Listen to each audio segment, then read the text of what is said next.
2025 সালের 5 আগস্ট শেখ হাসিনা দেশ ছাড়ার পর থেকে অনেকটাই কোণঠাসা দেশের প্রাচীনতম রাজনৈতিক দল বাংলাদেশ আওয়ামী লীগ।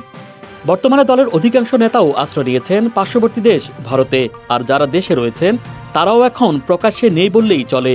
ফলে 5 আগস্টের পর থেকে এখন পর্যন্ত অগোছরা দেয়াল লিখন এবং কিছু ঝটিকা মিছিল ছাড়া কার্যত দলটির দৃশ্যমান কোনো কার্যক্রম দেখা যায়নি।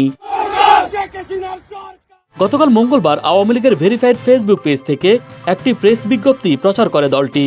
ফ্যাসিবাদ আখ্যা দিয়ে অন্তর্বর্তীকালীন সরকারের পদত্যাগের দাবিতে ফেব্রুয়ারি মাসে তাদের বিভিন্ন কর্মসূচি ঘোষণা করে আওয়ামী লীগ।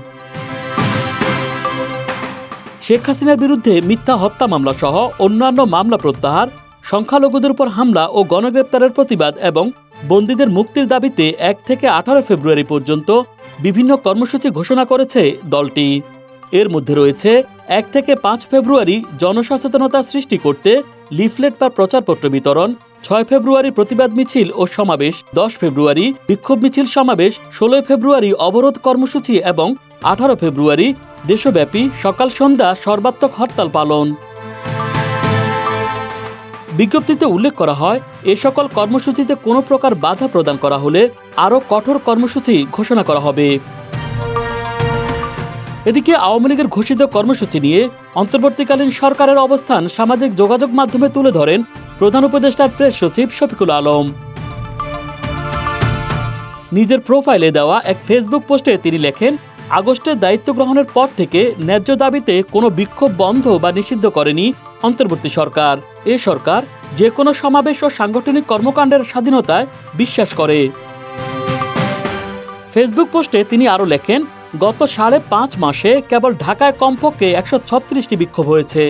এর মধ্যে কয়েকটি বিক্ষোভের ফলে ব্যাপক যানজট সৃষ্টি হলেও বিক্ষোভ সমাবেশের উপর কোনো বিধিনিষেধ আরোপ করেনি সরকার।